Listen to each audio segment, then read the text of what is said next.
Good morning, students. Today we are going to start the next topic, resistance in parallel. Resistance in parallel. The number of resistance are connected in parallel if they are connected in different paths between any 2 points. कोई भी 2 points के बीच में number of resistance का path भी different है, different path में जुड़े हो, और पोटेंशियल डिफरेंस हर रेजिस्टेंस के अलोंग जो है वो सेम फ्लो करेगा। जब हम कुछ पोटेंशियल डिफरेंस अप्लाई करते हैं, जो पोटेंशियल डिफरेंस अप्लाई करेंगे ना हम, वही पोटेंशियल डिफरेंस हर रेजिस्टेंस के अलोंग आपका सेम रहेगा। तो resistance in parallel if when same potential difference is flowing through each resistance when which is equal to the applied potential difference। जो फ्लो करेगा ना हर रेजिस्टेंस के अलोंग वो किसके इक्वल होगा, जो हमने अप्लाई किया। जैसे डायग्राम इसका ड्रा करते हैं पहले। सपोज देयर आर 3 रेजिस्टेंस,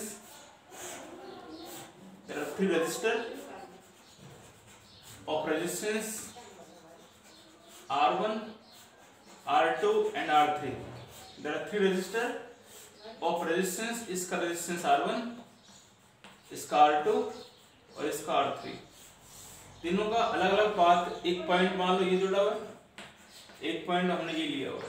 इन दोनों पॉइंट्स के बीच नंबर ऑफ रेजिस्टर जो हमने लिए हुए हैं वो डिफरेंट पाथ में कनेक्टेड है।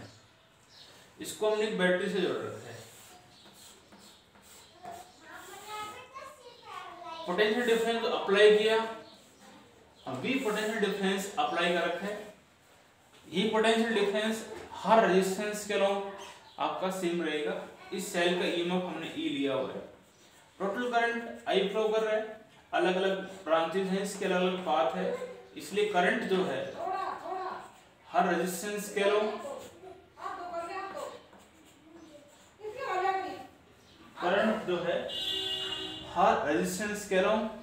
अलग अलग फ्लो करेगा। हर रेजिस्टेंस के अलोंग करंट क्या होगा आपका अलग अलग होगा। तो इसमें आप कह सकते हो any number of resistance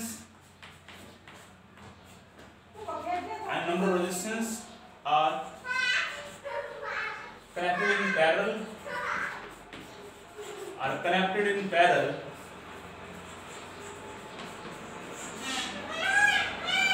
connected in parallel if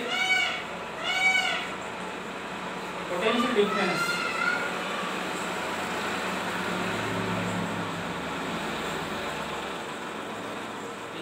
difference across each resistance is same। potential difference across each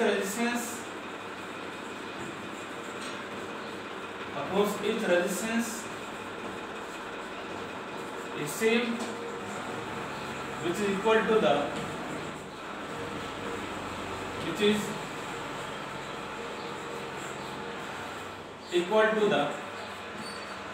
applied potential difference।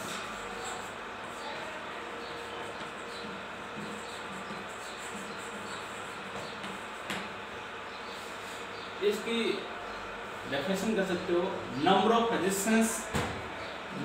Resistor जो है आपके पैरेलल में कब होंगे, जब पोटेंशियल डिफरेंस जो है हर रेजिस्टेंस के अलोंग सेम हो। और वो किसके बराबर होना चाहिए, जो पोटेंशियल डिफरेंस हमने अप्लाई किया वही पोटेंशियल डिफरेंस हर रेजिस्टेंस के अलोंग आपका सेम रहेगा। ठीक है। और एक कंडीशन ये भी है पैरेलल के लिए, नंबर ऑफ रेजिस्टर जो है डिफरेंट पाथ में जुड़े होंगे। इसका पाथ आपको इधर भी हो सकता है, इधर भी हो गया, इधर भी हो गया। इसका पाथ इधर हो गया, इधर हो गया, इधर हो गया। नीचे वाले का इधर हो गया, इधर हो गया, इधर हो गया। इसका मतलब तीनों रेजिस्टेंस जो है डिफरेंट पाथ में कनेक्टेड है। ठीक है। अब हमें इसका एक्सप्रेशन निकालना है इक्विवेलेंट रेजिस्टेंस के लिए। इसके लिए आप सीधा कर सकते हो, consider there are 3 resistor of resistance R1, R2 and R3। connected in the parallel combination.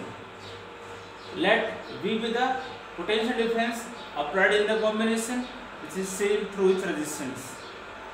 Let I1,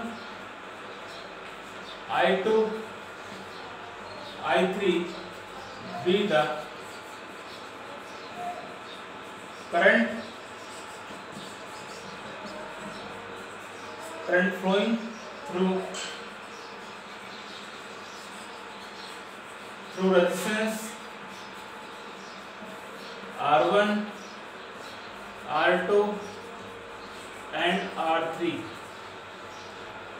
I1, I2, I3 जो है करंट आपका फ्लो कर रहे हैं R1 रेजिस्टेंस के लॉन्ग, R2 और R3 रेजिस्टेंस के लॉन्ग। टोटल करंट जो है आपका I है, अलग अलग ब्रांचेज है तो करंट अलग अलग फ्लो करेगा। टोटल करंट जो है आपका I जो है किसके बराबर होगा, ये यही आएगा I1 plus I2 plus I3।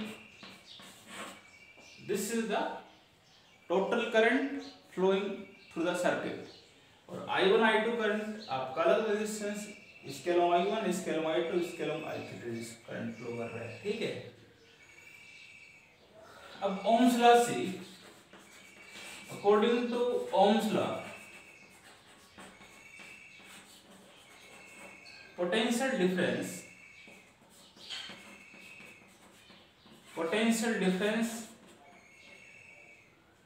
across each resistance,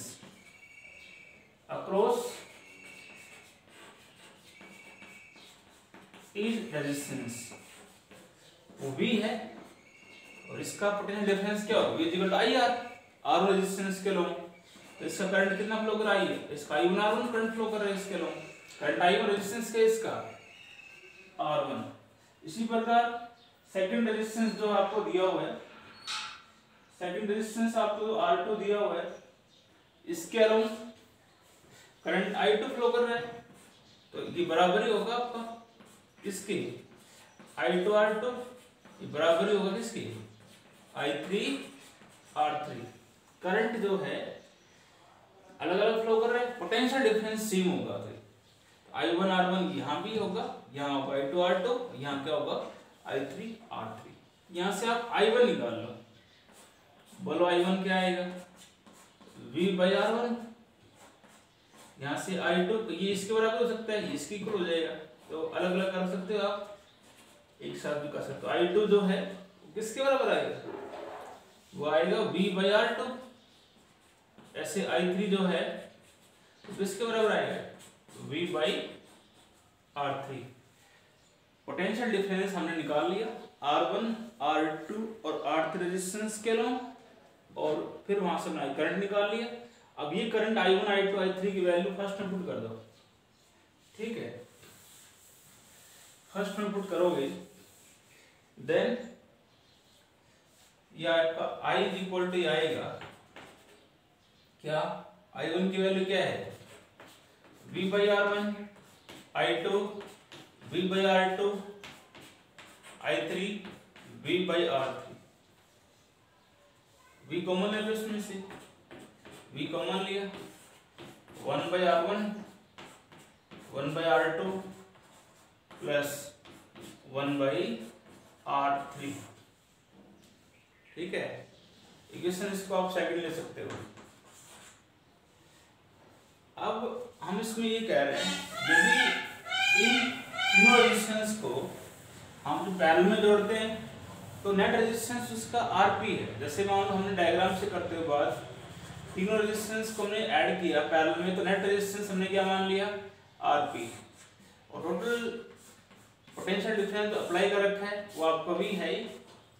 total current आपका ही फ्लो कर रहा है, ईएमएफ इसका ई दे रखा है। तो हम ये कह रहे हैं इसके अंदर, यदि आपका आईपी जो है, if RP be the net resistance, RP be the net resistance in parallel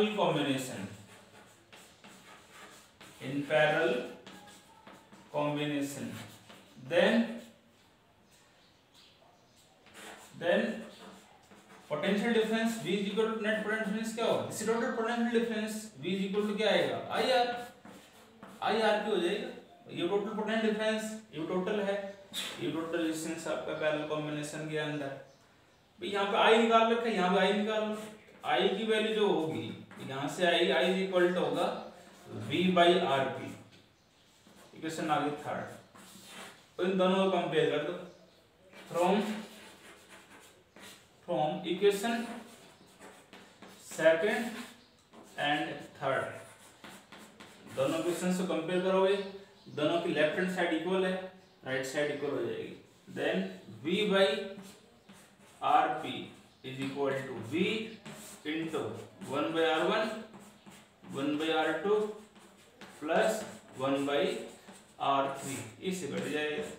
तो 1/RP जो है नेट रेजिस्टेंस पैरेलल कॉम्बिनेशन में 1/RP, RP निकाल सकते हो, इसको उल्टा कर देना, क्यों? तो 1/RP इज इक्वल टू आपका रिलेशन यही आ गया 1/R1 1/R2 प्लस 1/R3। यदि नंबर ऑफ रेजिस्टेंस जो है यदि आपको पैरेलल में दे रखे, नेट रेजिस्टेंस निकालना है पैरेलल के लिए, तो उसके लिए रिलेशन क्या होगा, 1/RP is equal to 1/R1 plus 1/R2 plus 1/R3। एक बात और है, पैरेलल कॉम्बिनेशन के अंदर यहाँ से आप इसको सोल्व करोगे तो नेट रेजिस्टेंस जो आपका आएगा पैरेलल कॉम्बिनेशन के अंदर, वो इंडिविजुअल रेजिस्टेंस से जो मान R1 R2 R3 आपको दे रखा है, R1 1 है, ये 2 है, ये 3 है, तो नेट रेजिस्टेंस जो हम निकालेंगे वो 1 सबसे कम 1 है ना, उससे भी कम आएगा। तो पैरेलल कॉम्बिनेशन के अंदर net resistance is always equal to the is always less than the individual resistance. मतलब क्या होगा, पैरेलल कॉम्बिनेशन के अंदर तो टोटल रेजिस्टेंस जो आपका होता है वो हमेशा इंडिविजुअल रेजिस्टेंस से कम होता है।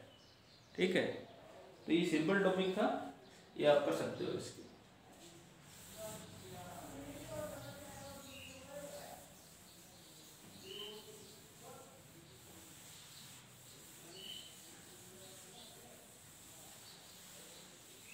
इसके बाद इसमें आता है inter resistance of a cell.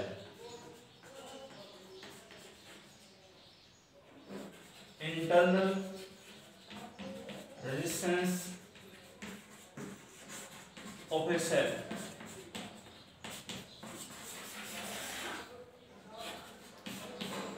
कोई भी सेल यदि आपको दे रखी है, हर सेल का अपना एक रेजिस्टेंस होता है। हर सेल का क्या होगा, एक रेजिस्टेंस होगा, अपना खुद का रेजिस्टेंस होता है। Inter resistance is the resistance of a cell when the electric current flowing through the cell. आप कह सकते हो inter resistance of a cell is defined as the resistance offered by the electrolyte and electrodes of a cell when the electric current is flowing through the cell। लिख देता हूँ इसके statement. Inter resistance cell is defined as the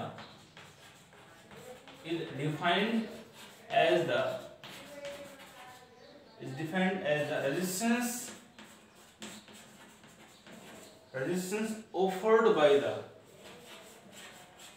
produce कर सकते हो आप, resistance offered by the electrolyte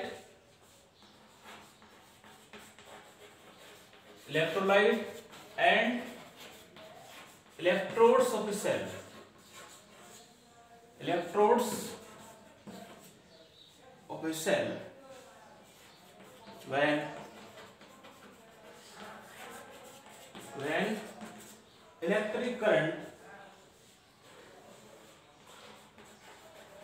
electric current flow through the cell,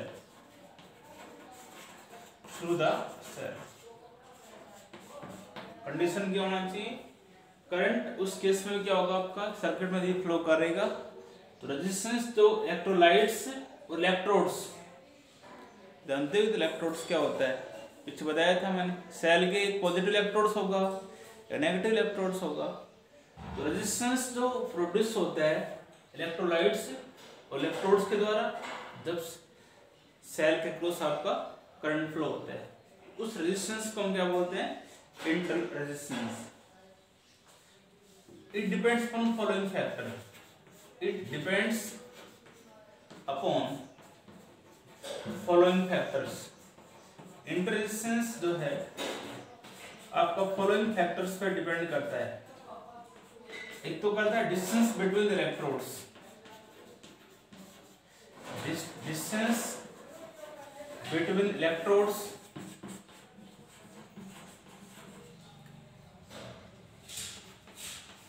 nature of electrodes, nature of electrodes, temperature of electrolytes, temperature of electrolyte, area of the electrodes, area of electrodes mainly factors पर depend करता है। आपसे पूछे what is the effect of resistance when the area of the electrodes is increases, यदि हम area जो है उसको बढ़ाते हैं, इंटर रेजिस्टेंस पे क्या इफेक्ट होगा, कर सकते हो भाई। आर इज इक्वल टू आप जानते हो रो एल बाई ए होता है, एरिया को बढ़ा रहा है, रेजिस्टेंस क्या होगा, कम होगा। Area increases the inter resistance क्या होगा आपका, डिक्रीजेस। तो मेनली फैक्टर्स के ऊपर इंटर रेजिस्टेंस आपको डिपेंड करता है। डिस्टेंस इलेक्ट्रोड्स का क्या है, नेचर ऑफ इलेक्ट्रोड्स क्या है, और टेम्परेचर ऑफ इलेक्ट्रोलाइट्स के ऊपर डिपेंड करता है।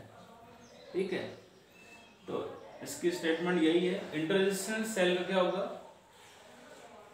एक रेजिस्टेंस प्रोड्यूस होगा इलेक्ट्रोड्स और इलेक्ट्रोलाइट्स के द्वारा जब हम सर्किट में करंट फ्लो करते हैं, तो उस रेजिस्टेंस को हम क्या बोलते हैं, इंटरनल रेजिस्टेंस हम कहते हैं। ठीक है, हमेशा इंटर रेजिस्टेंस कोई भी सेल हो, हर सेल का अपना एक रेजिस्टेंस होगा, स्मॉल आर से उसको हम रिप्रेजेंट करते हैं। नेक्स्ट इसमें आता है terminal potential difference.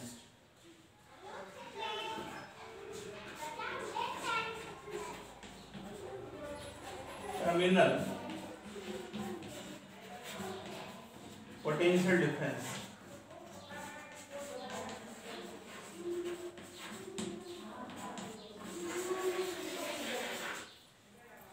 terminal potential difference. Terminal potential difference is defined as the potential difference between the two electrodes of a cell. क्या होता है, it is the potential difference between the two electrodes of a cell when the electric current is flowing through the cell. जो cell के through circuit के अंदर यदि आपका current flow करेगा, तो उस केस में मैक्सिमम पोटेंशियल डिफरेंस जो होगा, it is the maximum potential difference between the electrodes of a cell in a close circuit. Terminal potential difference क्या होता है, it is defined as the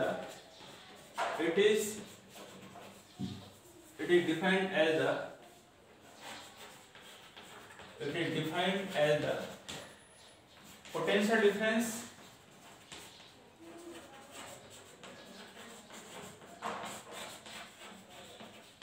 terminal potential difference जो होता है, it is the potential difference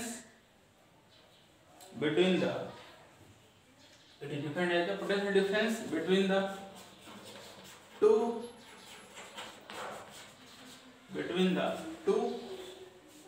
electrodes of a cell, between the two electrodes of a cell when circuit is closed. कर सकते current flow कर रहा है सर्किट के अंदर, या when circuit is closed. Circuit कैसा होना चाहिए, क्लोज्ड सर्किट आपका होना चाहिए। सर्किट क्लोज है तो उस केस में द पोटेंशियल डिफरेंस जो होगा इलेक्ट्रोड्स के बीच, उसी को हम क्या बोलेंगे, terminal potential difference. It is defined as the potential difference between the two electrodes of a cell when circuit is closed. It is always terminal potential difference जो है it is always less than the EMF of a cell.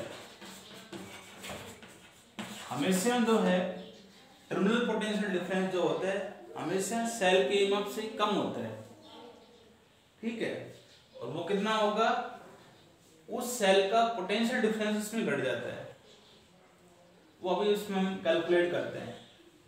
यदि हम terminal potential difference का use करके cell का inter resistance calculate करना है, मैं इसमें लिख देता हूँ, डाल देता हूँ, इसका पार्ट आगे यही है। तो कैलकुलेट इंटरनल रेजिस्टेंस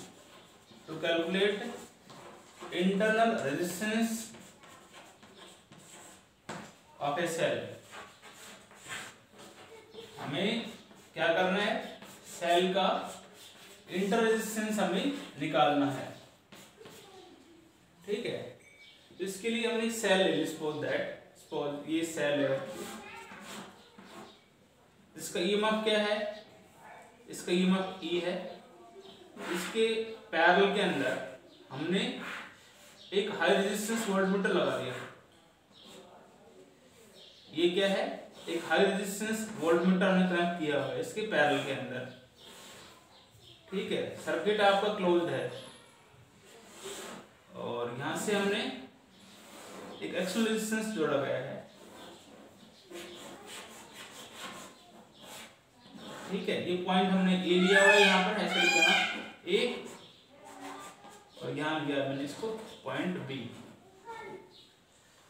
अब सर्किट आपका क्लोज्ड है तो करंट फ्लो करेगा। हमने मान लिया करंट आई फ्लो कर रहा है इसके अंदर, सर्किट की है, और इस सेल का इंटर रेजिस्टेंस हमने मान लिया क्या है, आर है। यही हमें निकालना है। हमने क्या लिया, consider a cell of EMF E। Consider E, हमेशा ध्यान रखोगे पॉजिटिव होगा बैटरी की, बड़ी लाइन जो होती है, स्मॉल लाइन नेगेटिव होता है, इस positive electrodes and this is always negative electrodes. तो वोल्टमीटर हमेशा बैटरी के पॉजिटिव से पॉजिटिव जुड़ेगा और नेगेटिव के नेगेटिव से जुड़ेगा, ठीक है। वोल्टमीटर हमेशा कनेक्ट होता है पैरेलल कॉम्बिनेशन के अंदर, सर्किट के अंदर। तो हमें इस सेल का इंटर रेजिस्टेंस हमें कैलकुलेट करना है।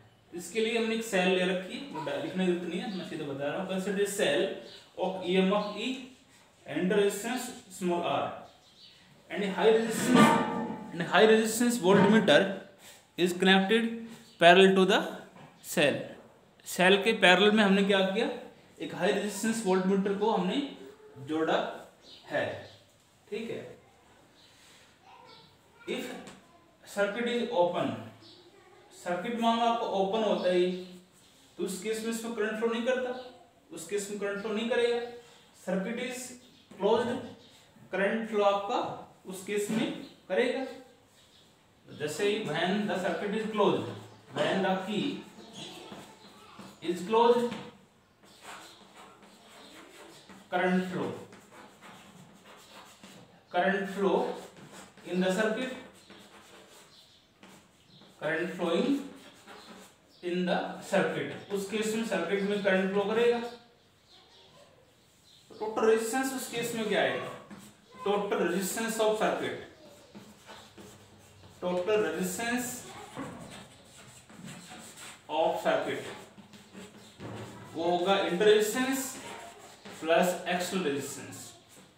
यदि आपको इंटर रेजिस्टेंस दे रखा है सेल का, एक्सटर्नल रेजिस्टेंस दिया हुआ है, टोटल रेजिस्टेंस हमेशा क्या होगा, इंटरनल प्लस एक्सटर्नल। तो उस केस में जो करंट फ्लो करेगा किसके बराबर आएगा, करंट आपका आएगा, ये रिलेशन आपका ठीक है, V equal to I R, E equal to I R, हम ये यूज कर सकते हैं। तो I जो होगा वो E बाई आर होगा, R का मतलब यहाँ पे होगा inter resistance plus external resistance. Equation second आ जाएगी, फर्स्ट इक्वेशन ले लेते हैं इसको, ठीक है। I इक्वल टू क्या आएगा, E by R plus small r, ठीक है। यहाँ से हम इसमें ये कह रहे हैं, यदि जैसे सर्किट आपका क्लोज्ड होता है तो उस केस में terminal potential difference of this cell is always less than the EMF of this cell. कितना होगा? पोटेंशियल डिफरेंस इस सेल का घट जाएगा। तो मैं यहां निकाल रहा हूं पहले potential drop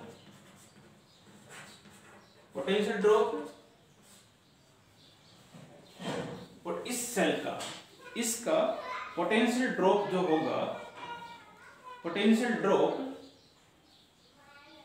of the cell, ये पोटेंशियल डिफरेंस ऐसे कर सकते हो आप, potential difference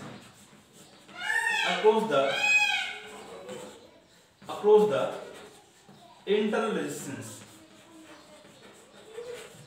potential difference across the internal resistance. इसका कितना पोटेंशियल डिफरेंस होगा? I R, current I flow का रेजिस्टेंस क्या है इसका? इंटर रेजिस्टेंस है तो V इक्वल टू आप लगाओगे आई आर, ये लगेगा। अब इसको मिटा रहा हूं ऊपर से। तो क्या होता है, मैंने अभी यही बताया था, जैसे ही सर्किट आपका क्लोज होता है ना, तो टर्मिनल पोटेंशियल डिफरेंस जो है, टर्मिनल पोटेंशियल डिफरेंस हमेशा ईएमएफ से कम होगा। मैं लिख देता हूं लाइन, यहां पे इंपॉर्टेंट लाइन है। When circuit is closed, potential difference, terminal potential difference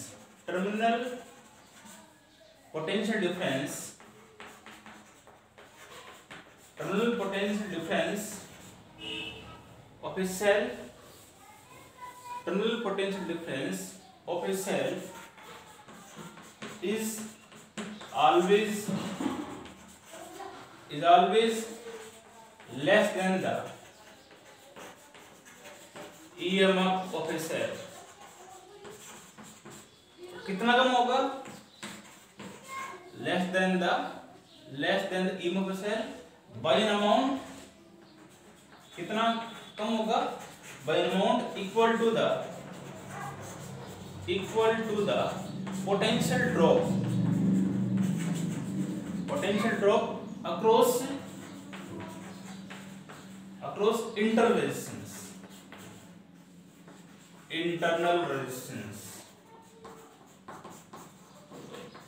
ये लिखा है मैंने, जैसे ही सर्किट क्लोज होगा, टर्मिनल पोटेंशियल डिफरेंस सेल का जो है हमेशा सेल के एम से कम होगा। और कितना कम होगा? Potential difference across inter resistance के बराबर है। तो ये इसका मतलब ये होगा V जो होगा ना, this is terminal potential difference, ये होगा V इक्वल टू E के बराबर नहीं होता, पर इसमें क्या घटता है, इस सेल का पोटेंशियल डिफरेंस जो निकाल रखा है, तो माइनस क्या आएगा? I R. ये स्टेटमेंट है आपकी पोटेंशियल डिफरेंस की बात है, इसलिए इसको क्वेश्चन नंबर फर्स्ट ले लिया। यहाँ पे हम ये कह रहे हैं, यदि आई करंट फ्लो नहीं कर रहे, सर्किट में करंट फ्लो नहीं है, सर्किट ओपन है, तो टर्मिनल पोटेंशियल डिफरेंस और सेल का ईएमएफ हमेशा बराबर होगा। यदि करंट फ्लो नहीं कर रहा सर्किट के अंदर, टर्मिनल पोटेंशियल डिफरेंस और ईएमएफ आपस में बराबर होगा। इसका यूज कर दो फ्रॉम इक्वेशन फर्स्ट, हमें आर निकालना है, तो आप इसको इधर ले आओ। आई आर जो है ये बराबर हो जाएगा E माइनस बी, आर यहां से आएगा E minus B by I, ये तो आएगा। अब जो है, अब आपको इस पॉइंट ए पॉइंट के ऊपर जो पॉजिटिव पोटेंशियल जो होगा इस इलेक्ट्रोड्स के द्वारा वो आपका सेम होगा। ऐसे इस पॉइंट पे जो आपका नेगेटिव पोटेंशियल जो होगा इस इलेक्ट्रोड्स के द्वारा वो भी सेम होगा। तो पोटेंशियल डिफरेंस जो होगा इस एक्सटर्नल रेजिस्टेंस के लॉन्ग क्या होगा, इसको आर लेना आपको, तो यहां लिख सकता हूं मैं, potential difference across external resistance, across external resistance, वो किसके बराबर आएगा? V equal to I R, यही तो आएगा। इसका एक्सटर्नल रेजिस्टेंस के लॉन्ग पोटेंशियल डिफरेंस क्या होगा बताया, इस पॉजिटिव इलेक्ट्रोड्स का पोटेंशियल इसके ऊपर सेम ही रहेगा, इसका नेगेटिव इलेक्ट्रोड्स का नेगेटिव पोटेंशियल भी सेम ही रहेगा, इसलिए आई यहाँ पे आपका आएगा V/R। इसको इसमें पुट कर दो। देन इक्वेशन सेकंड, तो ये आएगा R = E - V और I की वैल्यू क्या है V/R। तो इसको मैं ऐसे कर सकते हो E - V/V into R, or you can say that E/V - 1 into R। ये इसका रिलेशन आ गया। यदि आपको इंटर रेजिस्टेंस आपको सेल का निकालना है तो EMF of the cell by internal potential difference -1 into external resistance, इसका रिलेशन है। ठीक है, यहाँ तक करो इसको, बाकी कल बैठो। थैंक्स।